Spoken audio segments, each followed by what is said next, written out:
Yes. Good morning, everybody. It's me, T-Bone, from the Luns B Show with T-Bone and Chick Brew. Too many cameras. Too many cameras. This is my focus. This is where I'm staying. I'm in the game right here. And sorry, you shouldn't have heard that. All right, Mr. Taney is with us. That's awesome. Somebody else is also out there. Don't know who that might be. Oh, Mr. Lakaya, Mr. Garringer. This is a great way to start the week. Technically, Sunday is the beginning of the week for those who have forgotten. It is the supplemental. The supplemental, we're going to do three things. We're going to tell you about your national days of the week. I don't have a community service event. I failed you. I was too busy breaking cameras. I'll tell that story instead. And then we finish it off with a little trivia contest at the end. The supplemental is in addition to your normal Luns B Show. The Luns B Show with T-Bone and Chick Brew, featured everywhere fine podcasts are sold. Moving on to this week in history. No, that's not where we start. I broke a camera. I got overexcited. Let me bring it down just a tad. Here we go with your national days of the week. Starting with tomorrow, your first work day of the week for most of us. It's National Tapioca Day. Now, I don't know when's the last time you've had yourself some tapioca. Old tapioca pudding. Basically just pudding with rice bits in it. But I like to add the cinnamon. And it's a great gift. It's easy. So today I will stop by my local wares and I will pick up some tapioca to give randomly to my coworkers. Hey, Tegan from Norway. Yes, she is. We will distribute some tapioca tomorrow on National Tapioca Day. Moving on to the 16th, I chose this one.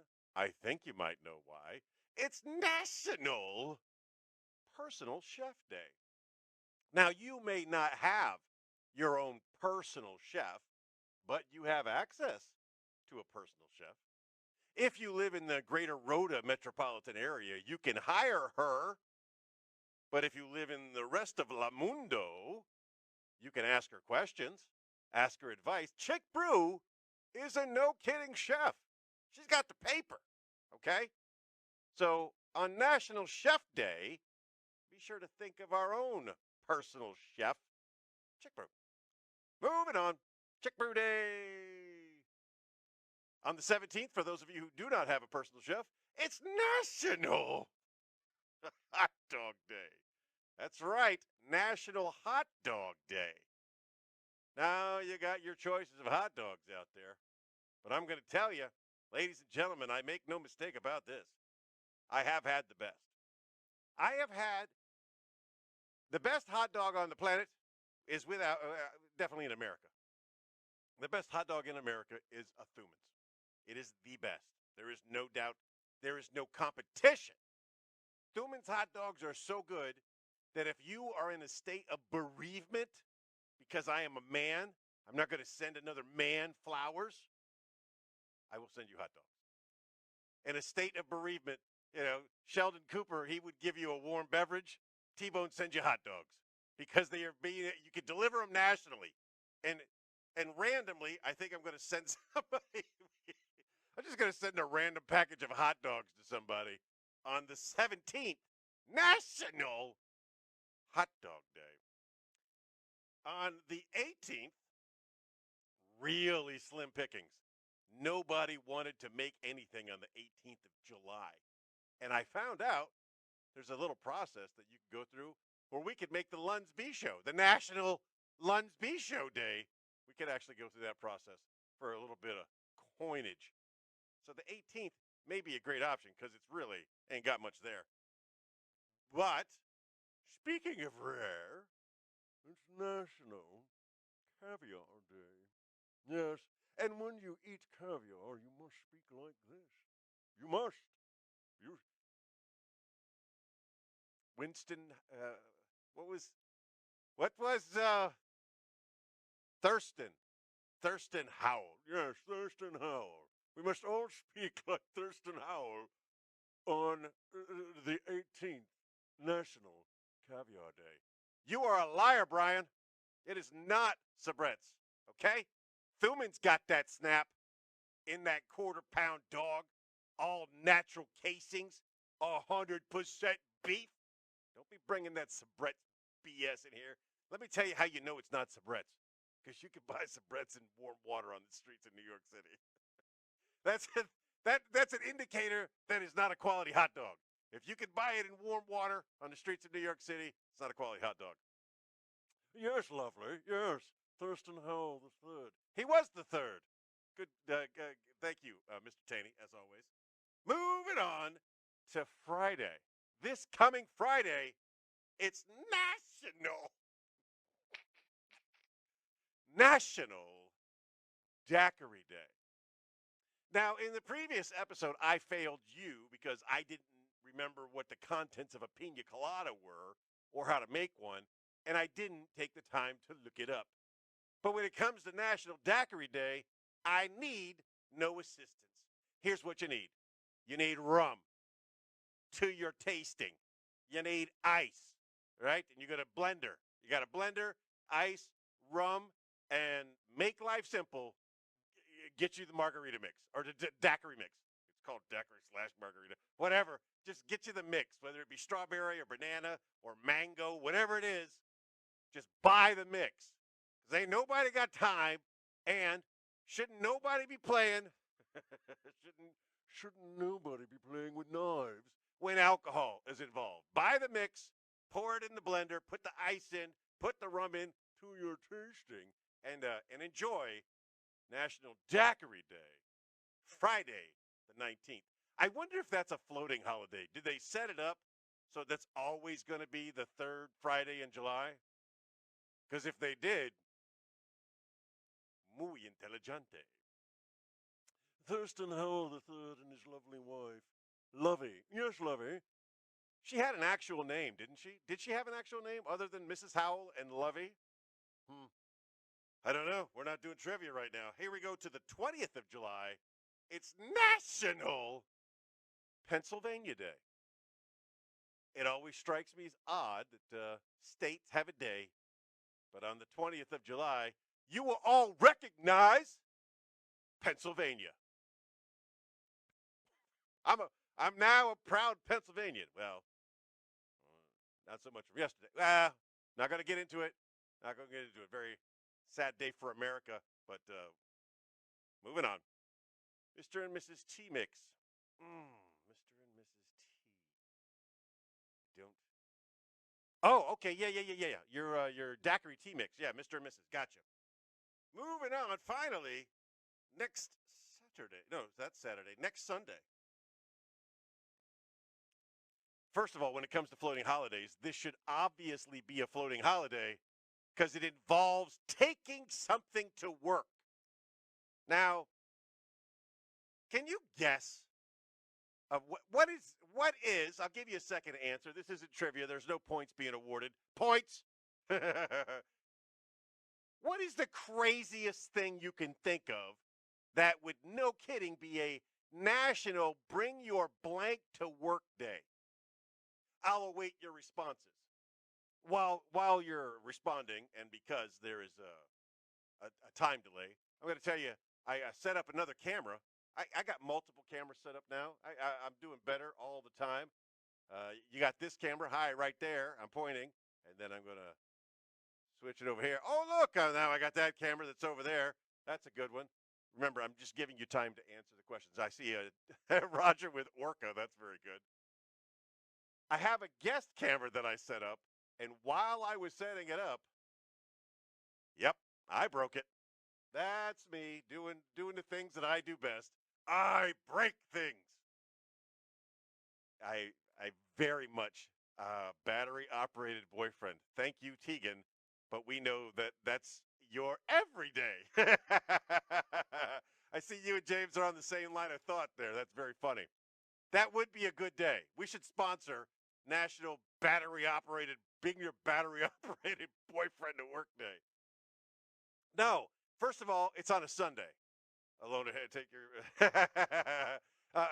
It's on a Sunday, so you can't really, unless you're a preacher. Oh, this really makes sense if you're a preacher. It's national. I'm not making it up. Take a monkey, not even your a. Take a monkey to work day. On principle, I shall not be participating in this particular day of observance. Take your ex. Only if it's a shooting range. Good morning, mother, or as I like to say, mother. Tell your children not to walk my way. Again, I did fail you. I did not get a community service event to do. I can tell you that you ain't got nothing to do tonight. The doors open at 6. Show starts at 7. That's going to be 1000 Hannah Street in Harrisburg, Pennsylvania, where the comedy team, the local comedy team of, see if I can get this all from memory, Lennon Free, he's going to be there. He's alphabetically first. Andrew Glessner, alphabetically second. Casey Nicholson, third. And Damian Robinson will be serving up the laughs tonight at Savannah's. It only costs $10 to get in. And again, so this is 1000 Hannah Street. It's an annex, an anteroom, a glitter-free environment, if you will. It's the champagne room of champagne rooms. That's where they're going to be doing it. And paying $10 to get into the comedy show to see 4 awesome comedians from the local area. And that ticket will also get you into where the poles are being waxed, the waxed poles. I'm a pole waxer. So I didn't have a community service note for you, but I kind of did. I went and got some chicken yesterday from Enola Fire Company number 3, right there on East Penn in Wirtsville. It was pretty good. It was no good. The wife was especially excited about the baked potatoes. She was definitely excited about the baked potatoes. So much excitement. Anyway. All right. Chick Brew. Yes, I'm getting warmed up for our conversation a little bit. She is still at work. Harambe is there. She throws out the high. No sex in the champagne room, says someone, and dicks out for Harambe. Okay. All right. It's now time. Oh, no. Did I lose it? Please don't say I lost it. Oh, balls. I lost it.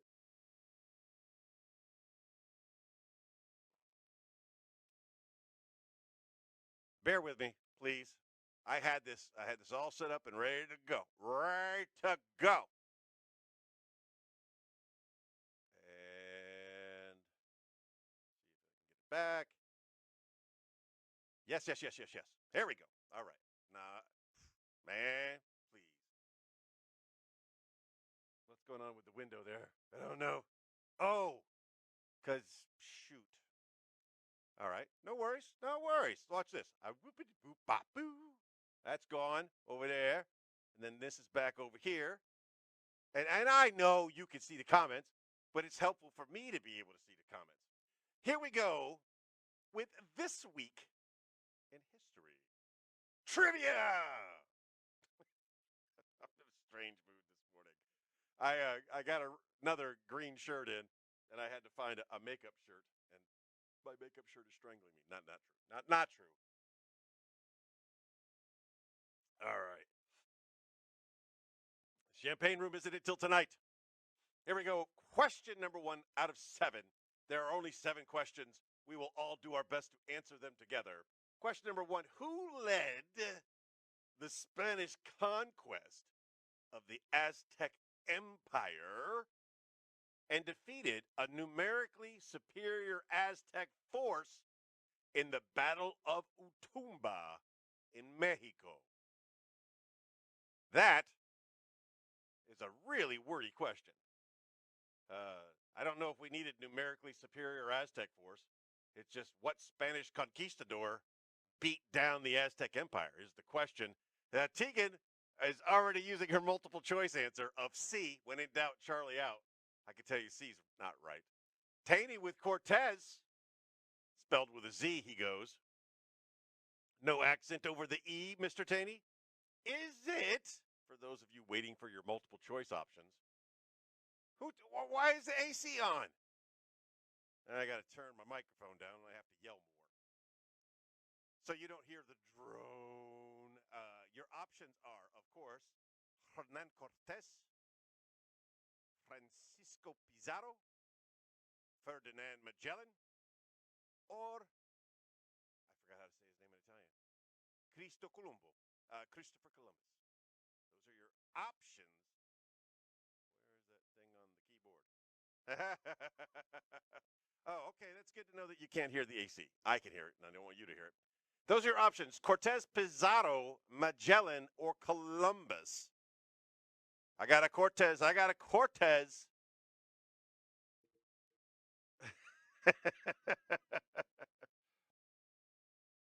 Robert is going with Pizarro. And we are uploading these now, the supplementals. We are now uploading those to the podcast page. Roger goes with Cortés. So I have to be a little bit more mindful of the fact that we can see things that they can only listen to, and do a better job of telling them what's going on in the chat. She changes her answer to Columbus, blackjack, no trade back. Look, people, make a decision. Sir Rupert Ignatius. Christina with the funny. Make a decision and stick with it. You're not allowed to change answers, Taney, Tegan. The answer for all of you I don't know. I'm guessing along with you. I am going with Herman Cortés. I believe it was Cortés. Because Cortés is the most famous conquistador on the list, and Francisco Pizarro, I believe, was Italian. Not really known for their Spanish conquistadoring. Question number 2 on July 8th. What significant event occurred in the Gulf of St. Lawrence, New Brunswick, involving the first known exchange between Europeans and natives? What significant event occurred in the Gulf of St. Lawrence, New Brunswick, involving the first known exchange between Europeans and those daggone savages, or natives, or whatever the term is you're supposed to use now? I didn't hear the answers so I can't. No, you can't. Those are the rules. I said so. No points. All right. Again, Europeans, Native Americans, something happened on July 8th. No idea what year. The Gulf of St. Lawrence. Any ideas out there what it could be? The Battle of the Beagle. I see where you're going with this, Chick Brew. It's pretty much going to be all Beetle jokes. Hilarious. Here are your multiple choice answers. Was it the arrival of the Mayflower? No. Because the way the question is worded, we already know that is not an option. I just improved your chances of getting this correct. European colonization of the Americas? Again, I teach people how to take tests. And both of these answers have taken themselves out. The hardest part about writing a multiple choice test is coming up with 3 legitimate bad answers. Both of these are bad answers. So we have the arrival of the Mayflower, the founding of Jamestown, a European colonization of the Americas, or the signing of the Treaty of Tordesillas. I believe you don't have to leave the fat beagle. Brian goes with Thanksgiving as a possible answer. That was before I gave out the options. First attempt at a Northwest Passage was not one of the options. The signing of the Treaty of Tordesillas, the arrival of the Mayflower, the founding of Jamestown, or European colonization of the Americas are your options. James goes with Treaty. T-Bone, he's going with Treaty. Roger goes with Treaty. Robert goes with colonization of the Americas. Tegan, also colonization of Americas. And that has been question number 2. Question number 3, which Franciscan friar? I haven't even looked at the multiple choice options yet, okay? But if you hear Franciscan friar, he's not fat. Yes, I've never seen a fat skeleton. My phone is being weird. Okay, all right, okay, D. European colonization. Whenever I think of a Franciscan friar, I think of St. Francis of Assisi.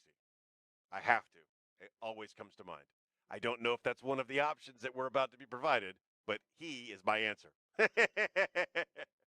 Which Franciscan friar found the Mission San Antonio de Padua in modern day California? Mission San Antonio de Padua in modern day California. What Franciscan monk was it? Roger goes with Monk Tuck. No, that is not correct. Is it Juniper Serra, Bartolome de la Casas, Juan de Onote, or Hernando de Sota? Those are your options that you get to choose from. A, Juniper Serra. B, Bartolomeu de la Casas. C, Juan de Onote.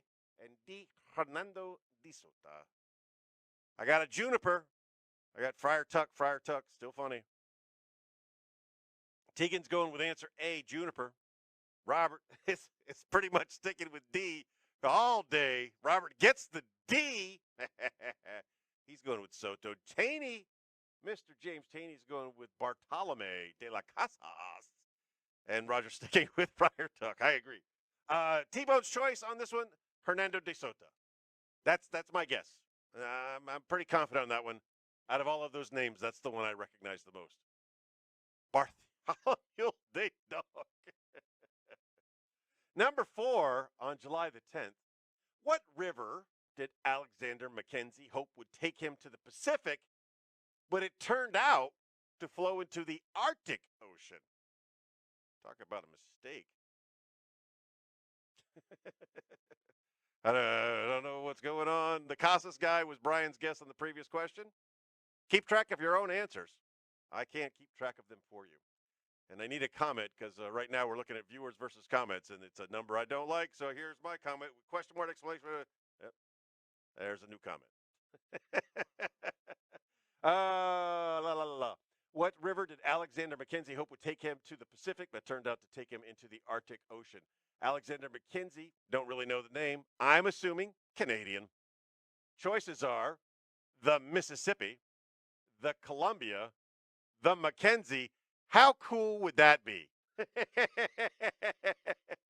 How cool would it be that you're on the river named for yourself and it took you to a place you didn't want to go? How cool would that be? And finally, the St. Lawrence.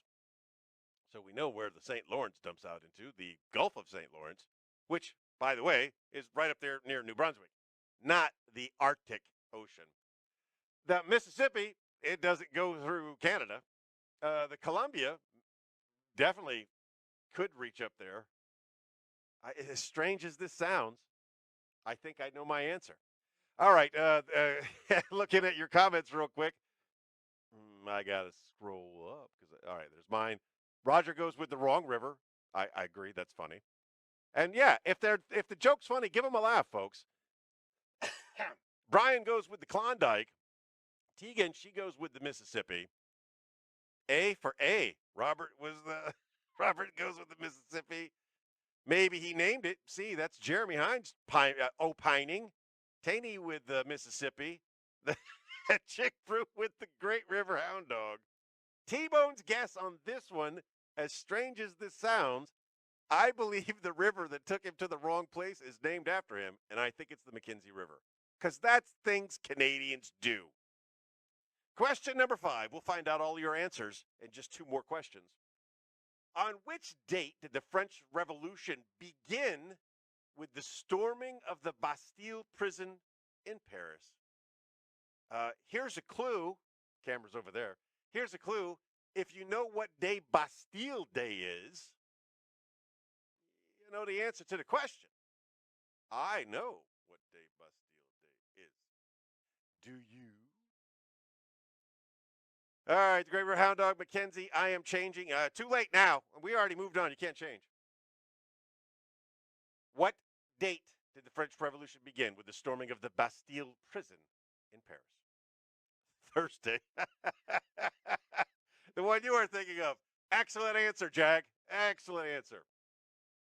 Of course, This is narrowed down because this week in history is the week between the 7th and the 14th. You got 7 options to choose from there. Oh, stop it. I'm answering these. I'm getting them right. Tegan is complaining, for our podcast listeners, Tegan is complaining that one day we may get questions real people may know. Just because you don't know it doesn't mean real people don't know it. Was it, here are your 4 options. Brian goes with the 3rd. That's wrong. Was it the 11th, the 12th, the 13th, or the 14th of July? So we got it down to 7 days. It's a day that ends in day. Very funny. Now I got you down to 4 days. You got a 25% chance of getting it right. The 11th, the 12th, the 13th, the 14th. Everybody should chime in with an answer. It should be very easy. January 15th is National Beagle Day. Oh, you're killing me. You're killing me. Brian with the 14th, Taney with the 13th, Roger with the 14th, Jeremy with the 14th. And Tegan says 14th and lets us know that's today. Robert with the 14th because he's number 4. Brian with 14. Everybody went with 14. We are in agreement. And the rest of you that didn't, well, you guys. Question number 6.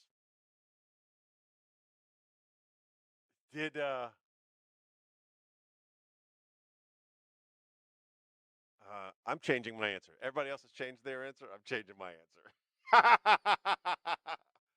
I'm going to go with July the 11th. Only because I think I told everyone the answer at the very beginning. So here's one for you.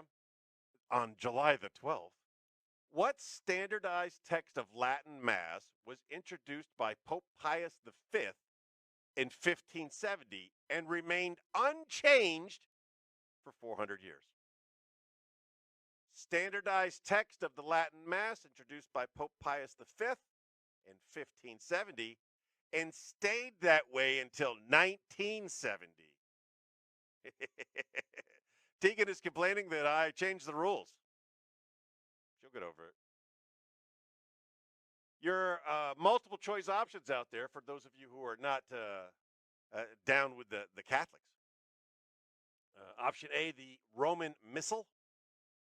B, a Book of Common Prayer. Jeremy wants to know where I'm getting these questions. C, the Tridentan Mass. Or D, the Liturgy of the Hours. Which could it possibly be? It was standardized in 1570 by Pope Pius V, and it stayed that way for 400 years until 1970. But, I mean, if you weren't around in 1970, you probably wouldn't know this either, right?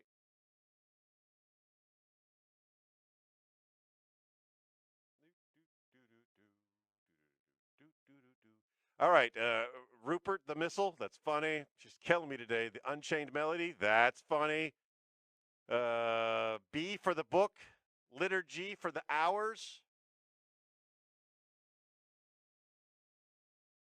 I still, I'm giving everybody an opportunity to answer. I don't see anyone guessing the answer that I'm guessing.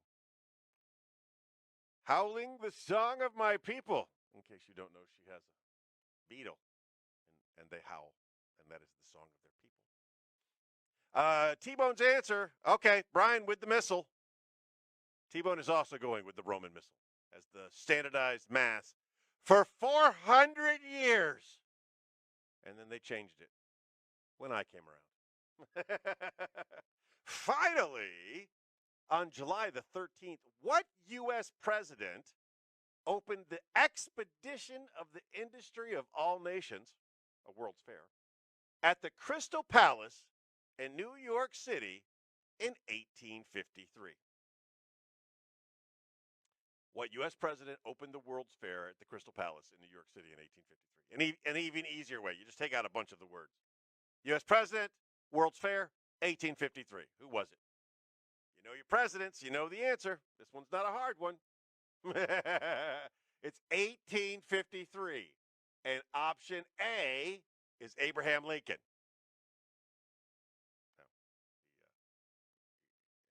Oh, all right, I got some guesses. Trump, funny. Dwight D. Eisenhower in 1853, Robert. I know why you chose Dwight D. Eisenhower. I know why.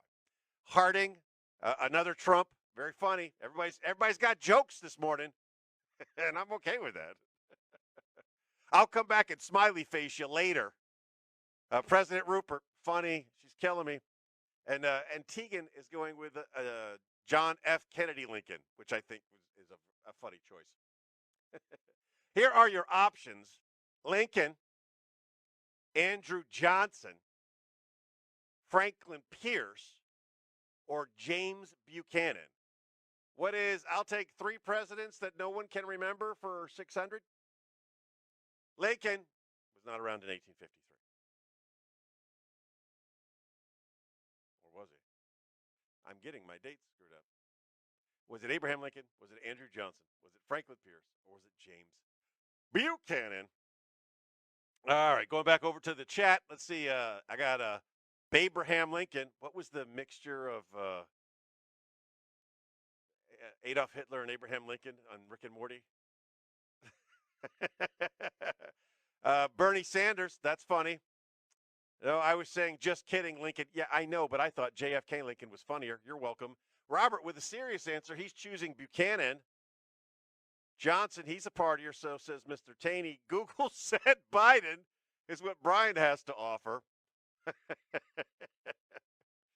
Final chance. Final chance. Yeah, you got a laughy face. Who's giving out all those laughy faces? All right, that's Robert there and Robert and Tegan there. Good job. Good job helping this thing go along. T-Bone's answer, I believe, Bill Clinton, I see it. I believe it was Franklin Pierce. And that's probably the only thing he did during his entire presidency. Turn on the lights. Early Biden years, he was about 72 back then. Funny chick brew. Bill Clinton, I got the question. Pierce, I do New York part. Okay, all right.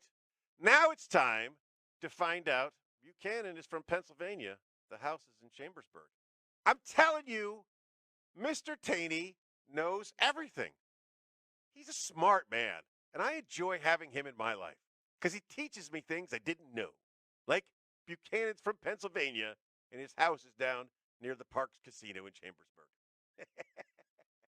Here we go with your answers for the 7 questions that you just went over. We just went over.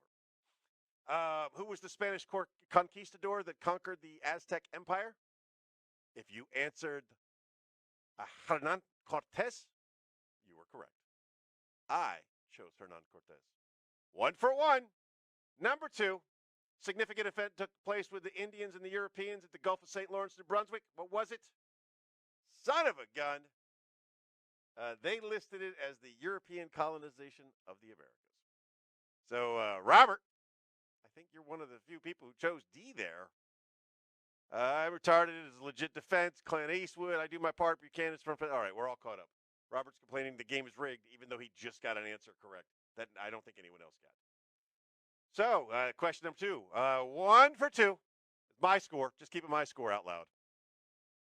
Question number 3. What Franciscan friar founded the Mission de San Antonio de Pueda in modern-day California?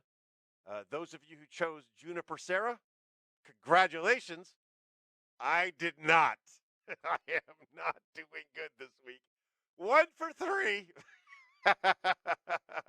Good job for those of you that got that right. I see Tegan's patting herself on the back. Question number 4.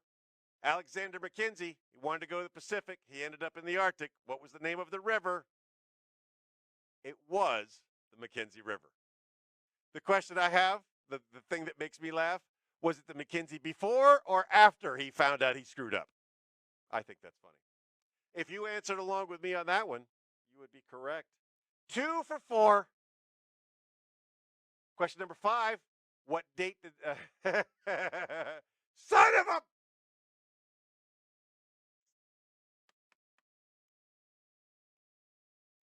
Don't change your answer. You don't change your... Every one of you that changed your answer changed it to the wrong answer, including me. Because I knew what day Bastille Day was. But the way this is worded, I'm going to read it word for word, okay? Question in parentheses, July 11th, colon.